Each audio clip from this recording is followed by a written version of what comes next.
Hello, everybody, and welcome to TJ's Lego Room. And today I am super excited because we have reached the end of the Razor Crest Mark II contest. We got over 20 submissions, and I've still got a ton of them to show you.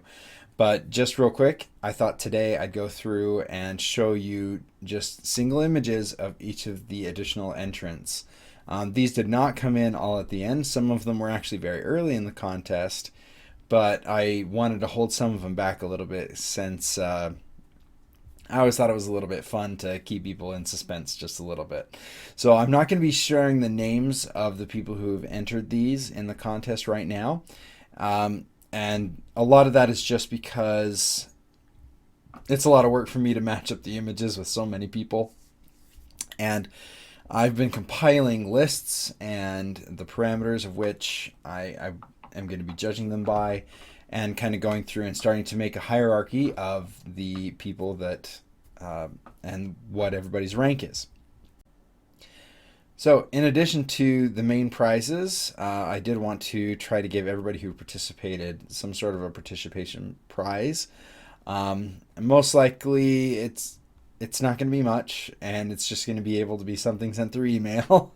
And I'm trying to figure out exactly what that's going to be. My hope is that I'll have some sort of a PDF instructions for some custom build in my Lego room that I haven't released yet, and that I can let you guys have and share with you guys exclusively. So that should be pretty fun. But in addition to the top prizes, I have also determined that either the top 3 or the top 5 are also going to get a discount on instructions on my Rubricable page. I'd love to be able to give them away for free. Unfortunately, Rubricable doesn't have that system set up, as my patrons know so well. And so it'll be an 80% off coupon, so you'll be able to basically get most of the instructions in TJ's Lego Room for either $1 or $2, depending on the mock that you're trying to get. So hopefully that's something worth it to you. And so that's an additional prize that I've decided to give away either to the top 3 or the top 5, depending on how I end up whittling it down. So I wanted to share that with you guys. But let's go ahead and jump into some of these amazing mocks that you guys have submitted. So again, here I don't have the names paired up with the images right now because I was trying to go through the contest, and it's getting later and later, and I really wanted to make sure I got a video out and letting you guys know this is here. This particular mock is really awesome. Obviously, we've got a turret on top and a couple of those large engines that are so easy to spot, as inspired by the Razor Crest. So fantastic job on this particular build. I will make a quick note. This builder sent me an image and asked about its qualifications for the contest before the contest ended, so that I could give them some tips on what I was looking for specifically as far as the minimum requirements. And they were able to meet those minimum requirement changes that I requested. So that was great. This one was actually one of the first ships that ever the first entries actually to the contest, and it took me until now to share it with you. I love the coloring. I've always loved orange. I've always loved orange on Lego, which is probably why I lean so heavily into Poe Dameron's newer white and orange Starfighter, his X-Wing. I actually ended up getting, I think, 2 or 3 of those sets because of I really like the colors and the pieces. But this one, at the time when they submitted it, this was the largest mock that I had received for the contest for quite a while. And it stayed that way for a very long time. And even today, you could probably argue that there's a difference there. This was one of the last entries that came in. It's a very sleek and modernized version of the Razor Crest. And holy cow, this is an incredible build. It's not much to brag about on the internals, because a lot of it went towards making the design function because of all the different angles that they've got on here. But it met all the requirements, and oh my goodness, I love how sleek this particular mock is. So fantastic job. Now here's another one where I really like the color, and it's because that is a bunch of gold.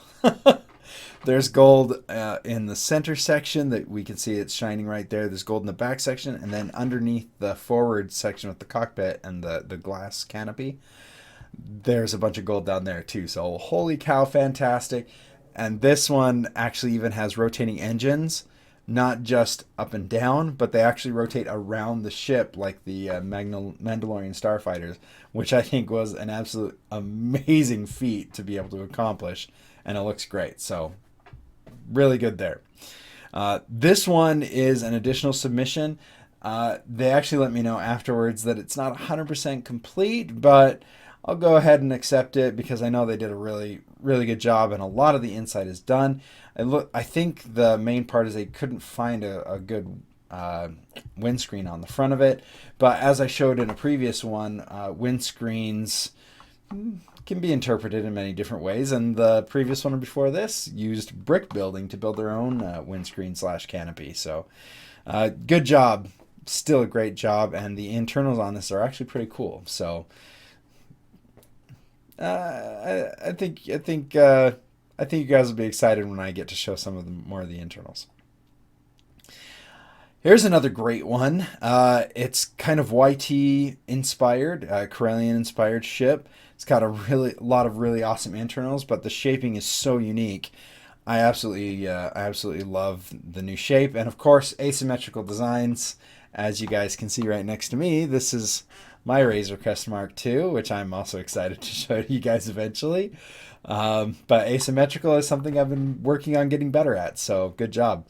Oh, another thing I've been working on getting better at, landing gear. This one's got landing gear now. Yay. I will have to thank one of the contestants for their landing gear, because it really inspired me to finally get some on this ship. So you guys are awesome. All right, and here is another one. I really think this ship is so crazy looking and cool, and the internals are amazing, and it's huge. You can see it's as big, or probably volume-wise just a little bit bigger than the Millennium Falcon set right there. He's just as explanation, one of those engines is tilted up. It's just to show that it rotates in this particular image. They can rotate together. This isn't how it normally sits.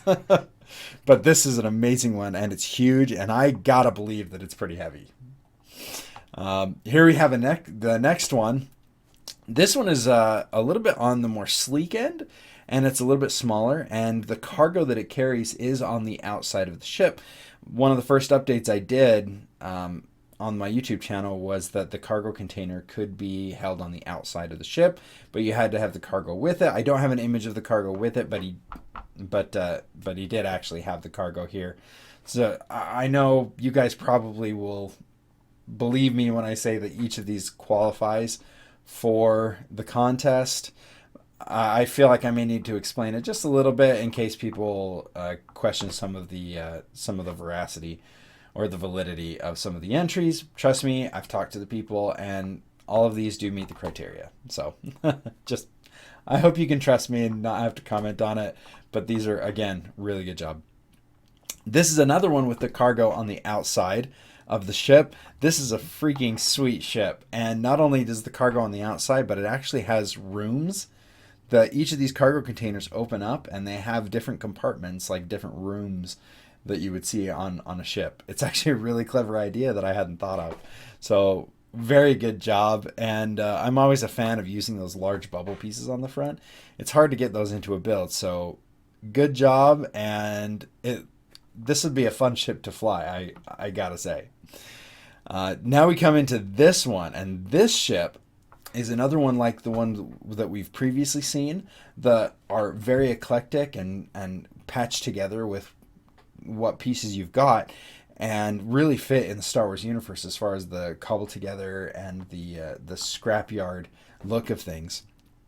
And just when you think that you've lost your way in this thing, this one actually was a video, and I watched this video and I was blown away. It has so many features inside this ship. The design work to get all the angles and get all the different features in here is very impressive. So I'm excited to show you guys that eventually.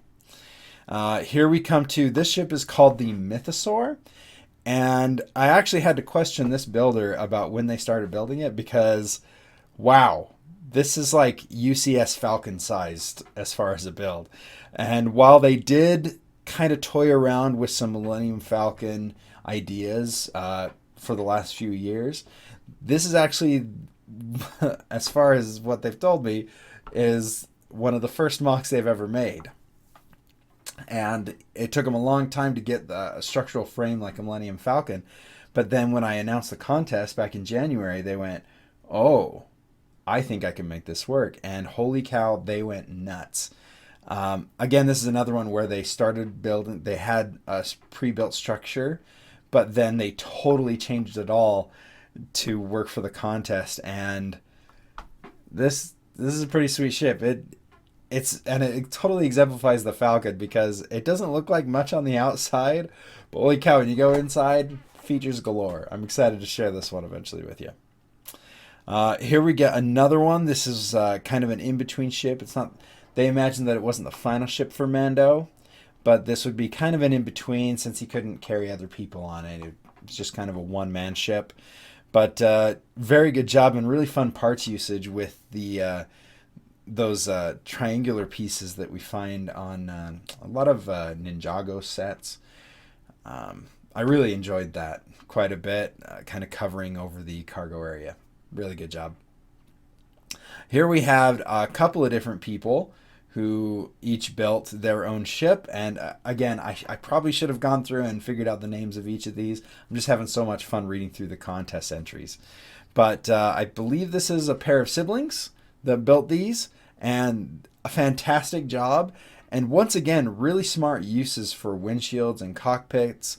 And the one on the left, the white one, really good idea using the blue pieces in place of a windscreen, since it's, that kind of a shape doesn't really exist in Lego, as at least on that size, that height, just 2 plates high. So really good job. And I love how the one on the right really evokes that sense of Mandalorian structure. So props to both of these designers.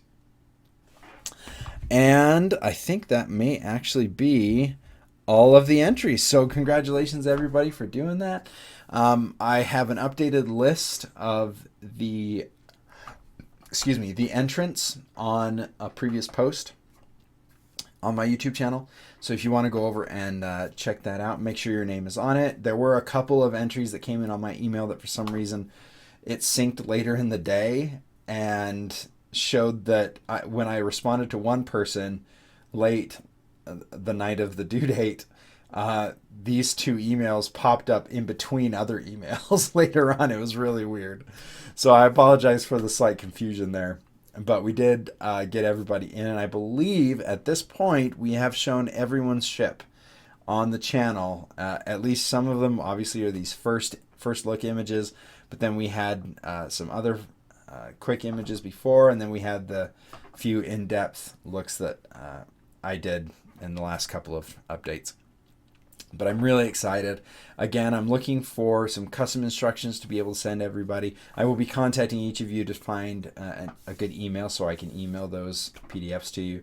And then, of course, I'm going to put out that coupon, that 80% off for the top 3 or 5, depending on how it breaks down and depending on how definitive and how close the race is.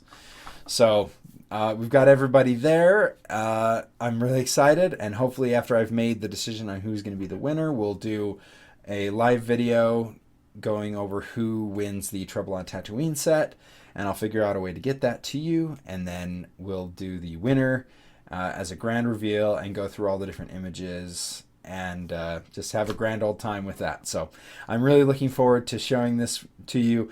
I've been reading stories all night long and looking at images and downloading images and rearranging them and starting to make a tier list. So it's going to be really fun. I may lean on my patrons for a little bit of extra voting power to verify that I'm making the correct decision. Although if you are a patron, you know that sometimes when I ask you something, sometimes I ignore your answer. I do retain final approval for any of the builds that I ask you about, and obviously for the contest. But I'm super excited. I'm really looking forward to going into depth even more on some of these because I have to say, you guys, it's going to be close. Um, this contest, there are so many good features on every one of these builds, and I'm just blown away at how good you guys have been.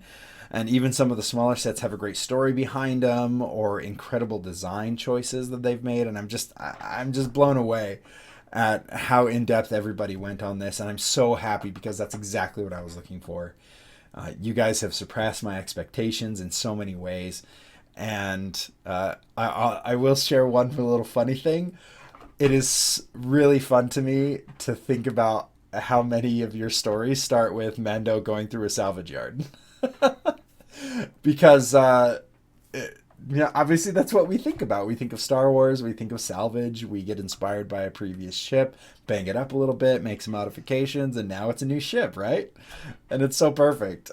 Mine is actually a banged up ship, but it's actually not a ship that exists in Star Wars. So I started with the ship, I beat it up, and here you go. So there you go. We just can't get away from that used and abused feeling in Star Wars sometimes, can we? Anyway, I hope you guys are having a great weekend over here in America. It is a 4th of July weekend, so I'm really looking forward to spending my extra time on this weekend, really going through these contest entries. And since I've got the time off, I've got a Monday off, there is still a chance that I could have a winner picked by next weekend. So keep that in mind. If not, then it'll be the week after. But thank you so much for sticking it out and being patient with me as I go through these entries. You guys just did too good of a job. I can't get through it easy. There were a couple times in the contest where I'm like, okay, this might not be too bad. I think I can see a tier forming. And then I went through some of the extra pictures you sent and the internals and the stories, and I go, dang it.